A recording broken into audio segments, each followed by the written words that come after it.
भारत के तमिलनाडु राज्य में बसा रामेश्वरम ज्योतिर्लिंग जो सिर्फ समुद्र की कहानी नहीं सुनाता, बल्कि उन रहस्यों की गवाही देता है जो हजारों सालों से इतिहास के पन्नों में दबे हुए हैं। हैरानी की बात तो ये है कि ज्यादातर शिव मंदिरों में शिव की केवल एक प्रमुख मूर्ति होती है, पर रामेश्वरम में शिव के दो प्रमुख शिवलिंग हैं, जो है रामलिंगम और विश्वलिंगम।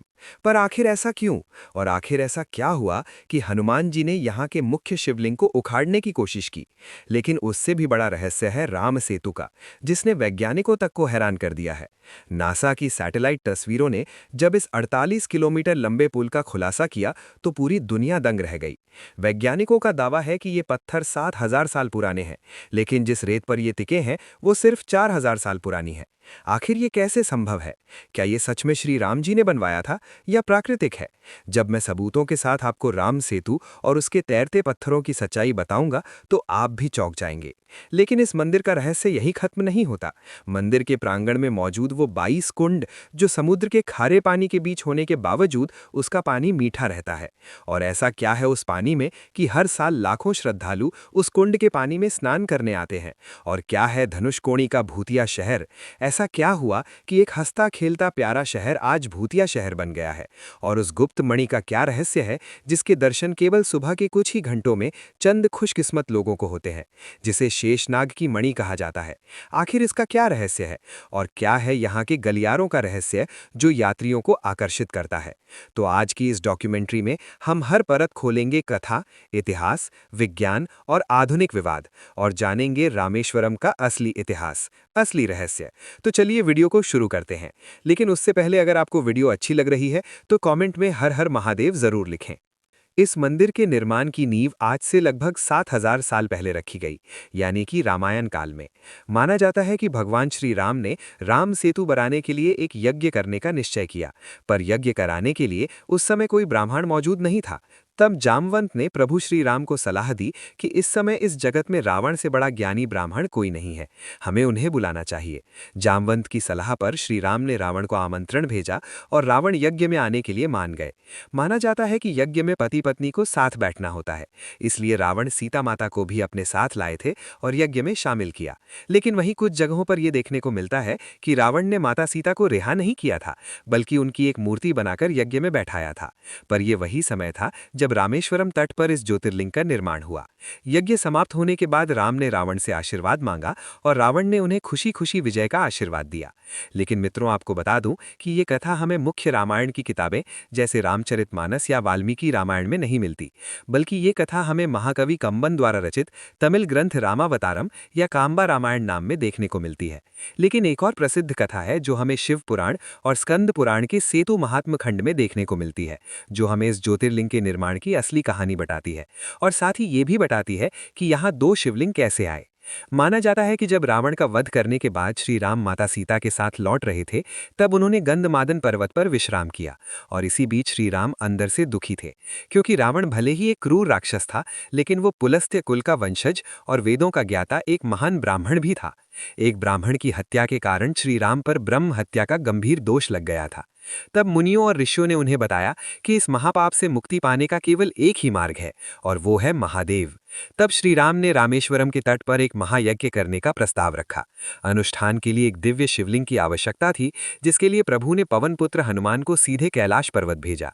हनुमान जी क्षण मात्र में कैलाश तो पहुंच गए, लेकिन वहां महादेव के दर्शन न होने पर वे विचलित हो गए और शिव जी को प्रसन्न करने के लिए घोर तपस्या में लीन हो गए। इधर रामेश्वरम के तट पर ऋषियों और मुनियों में चिंता बढ़ रही थी, क्योंकि पूजन का शुभ मुहूर्त निकला जा रहा था और हनुमान जी का कोई अता पता नहीं था। समय की पाबंदी और मुहूर्त की महत्ता को देखते हुए आचार्य के सुझाव पर देवी सीता ने अपनी उंगलियों से समुद्र की रेती को समेटा और एक शिवलिंग का रूप दिया। इसे रामलिंगम कहा गया, जिसकी स्थापना स्वयं प्रभु श्री राम ने अपने हाथों से की। लेकिन जैसे ही पूजा संपन्न हुई, हनुमान जी कैलाश से दिव्य शिवलिंग लेकर वहां पहुंच गए।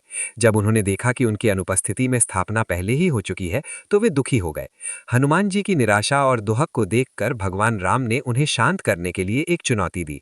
श्री राम ने कहा कि यदि वे माता सीता द्वारा निर्मित इस रेत के शिवलिंग को उखाड़ दें तो वे उसके स्थान पर हनुमान जी द्वारा लाए गए शिवलिंग को स्थापित कर देंगे।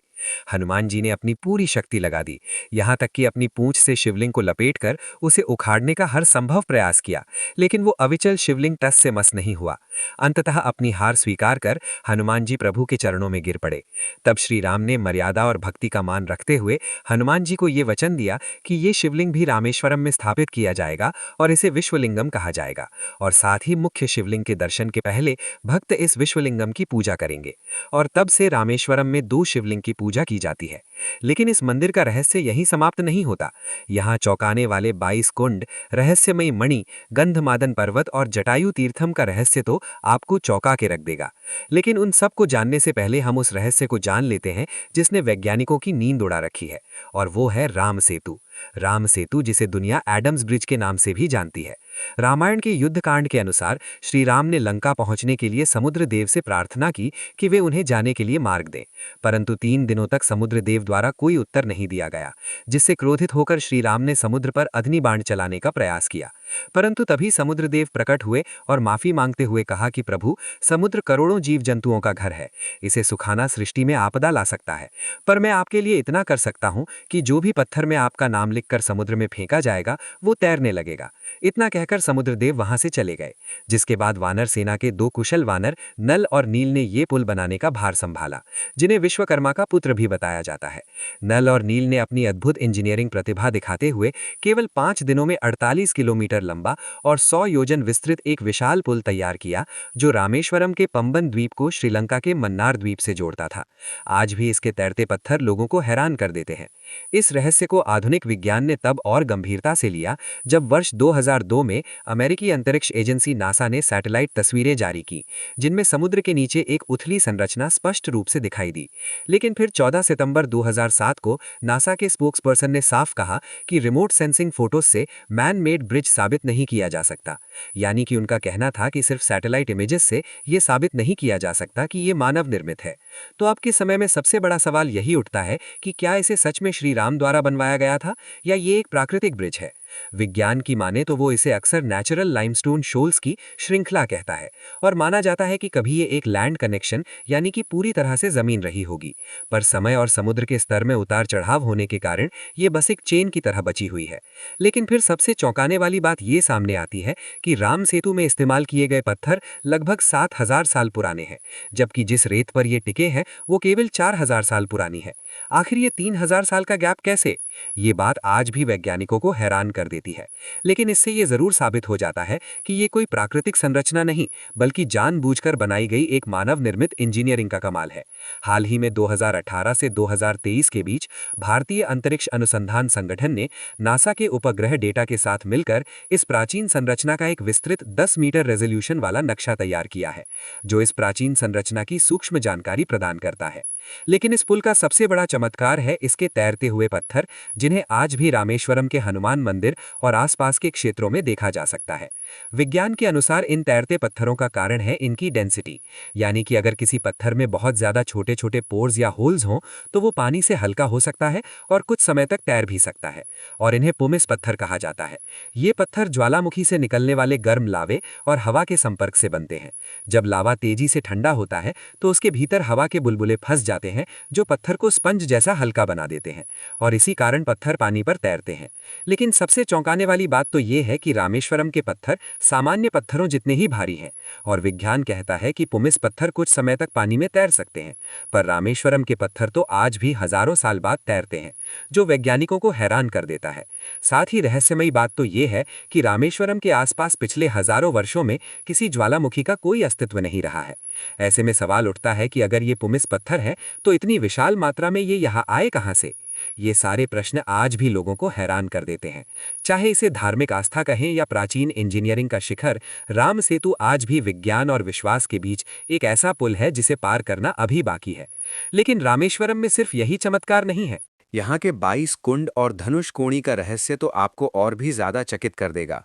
तो चलिए अब उन रहस्यों को भी जान लेते हैं। रामेश्वरम मंदिर की आध्यात्मिक यात्रा तब तक अधूरी मानी जाती है जब तक श्रद्धालु इसके परिसर में स्थित 22 पवित्र कुंडों में स्नान नहीं कर लेते। ये कुंड, जिन्हें तीर्थम कहा जाता है, न केवल आस्था का केंद्र है बल्कि स्थापत्य और प्रकृति का एक ऐसा अनसुलझा रहस्य भी है जो आधुनिक विज्ञान को आज भी चुनौती देता है। पौराणिक मान्यताओं के अनुसार जब भगवान श्री राम लंका विजय के बाद लौटे तो उन्होंने अपने 22 बाणों के प्रहार से इन कुंडों का निर्माण किया था। स्कंद पुराण के अनुसार इन कुंडों को श्री राम के उन्हीं अभेद्य बाणों का प्रतीक माना जाता है और यहाँ स्नान करना किसी बड़ी तपस्या के समान पुण्यदायी है। इन कुंडों का सबसे बड़ा चमत्कार इनका पानी है। रामेश्वरम मंदिर चारों ओर से खारे समुद्र से घिरा हुआ है, लेकिन मंदिर के भीतर स्थित इन कुंडों से निकलने वाला जल पूरी तरह से मीठा और शीतल है। आखिर इसका क्या रहस्य है?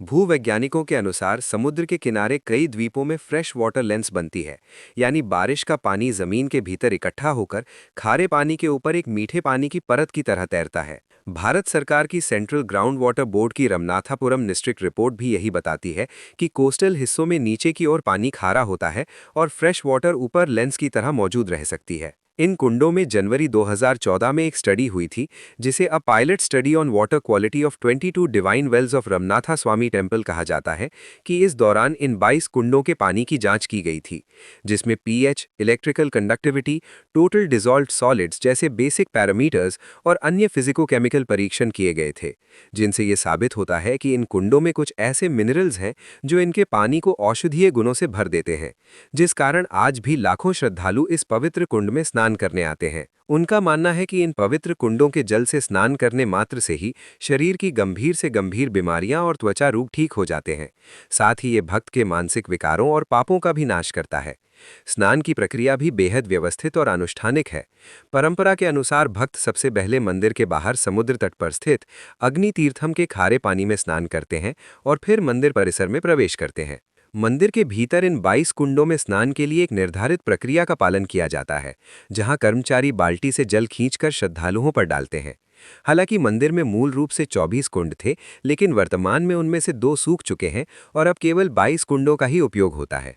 और अगर इस कुंड के रहस्यों ने आपको चौंकाया है तो धनुष कोणी का रहस्य भी आपको जरूर हैरान कर देगा। तो चलिए अब उसको भी जान लेते हैं, लेकिन उससे पहले अगर आपको वीडियो अच्छी लग रही है तो इसे एक लाइक जरूर करें। रामेश्वरम मंदिर से लगभग 20 किलोमीटर की दूरी पर स्थित धनुषकोडी एक ऐसी रहस्यमयी जगह है जहां पौराणिक कहानियां और आधुनिक इतिहास की कड़वी सच्चाई एक साथ मिलती है। रामायण के अनुसार जब प्रभु श्री राम लंका पर विजय प्राप्त करने के बाद विभीषण को वहां का राजा बनाकर लौट रहे थे, तब विभीषण ने उनसे अनुरोध करते हुए कहा कि यदि ये राम सेतु इसी प्रकार रहा तो भविष्य में कोई भी लंका पर आसानी से आक्रमण कर सकता है। तब विभीषण की शंका दूर करने के लिए श्री राम ने अपने धनुष के एक सिरे से उस विशाल सेतु को खंडित कर दिया। इसी घटना के कारण इस स्थान का नाम धनुष कोणी पड़ा, जिसका अर्थ होता है धनुष का सिरा। ये स्थान आज भारत की अंतिम सड़क के रूप में जाना जाता है, जहां से श्रीलंका की दूरी मात्र कुछ ही किलोमीटर रह जाती है। लेकिन इस पावन भूमि के साथ एक ऐसी दर्दनाक त्रासदी जुड़ी है जिसने एक समय के समृद्ध शहर को भूतिया शहर यानी कि एक गोस्ट टाउन में बदल दिया। 1964 से पहले धनुषकोडी केवल एक धार्मिक स्थल नहीं बल्कि तमिलनाडु का एक प्रमुख व्यापारिक और जीवंत केंद्र हुआ करता था। यहाँ एक व्यस्त रेलवे स्टेशन, डाकघर और स्कूल जैसी सुविधाएं मौजूद थीं, जहां हर दिन बड़ी संख्या में लोग व्यापार के लिए आते थे। दुर्भाग्यवश वर्ष 1964 की एक काली रात में आए एक भयंकर समुद्री चक्रवात ने सब कुछ तबाह कर दिया। इस शक्तिशाली तूफान ने पूरे शहर को अपनी चपेट में ले लिया और इसे मलबे और खंडहरों में तब्दील कर दिया। इस भीषण आपदा के बाद भारत सरकार ने इस शहर को रहने के लिए असुरक्षित घोषित कर दिया, जिसके बाद से यहाँ कोई भी स्थायी रूप से नहीं रहता। आज धनुषकोडी पर्यटकों के लिए एक रोमांचक आकर्षण का केंद्र बन चुका है, जहां लोग उन पुरानी इमारतों के ढांचों को देखने और भारत के अंतिम छोर की खामोशी को महसूस करने आते हैं। और यहीं से थोड़ी दूर पर हमें गंधमादन पर्वत मिलता है, जो रामेश्वरम द्वीप की सबसे ऊंची और पवित्र पहाड़ी मानी जाती है। मंदिर से करीब 1.5 मील उत्तर पूर्व में स्थित इस पहाड़ी का संबंध सीधे रामायण के निर्णायक क्षणों से है। लोक कथाओं और स्कंद पुराण के संदर्भ में बताते हैं कि इसी स्थान से पवन पुत्र हनुमान ने माता सीता की खोज में समुद्र लांघने के लिए अपनी ऐतिहासिक छलांग लगाई थी।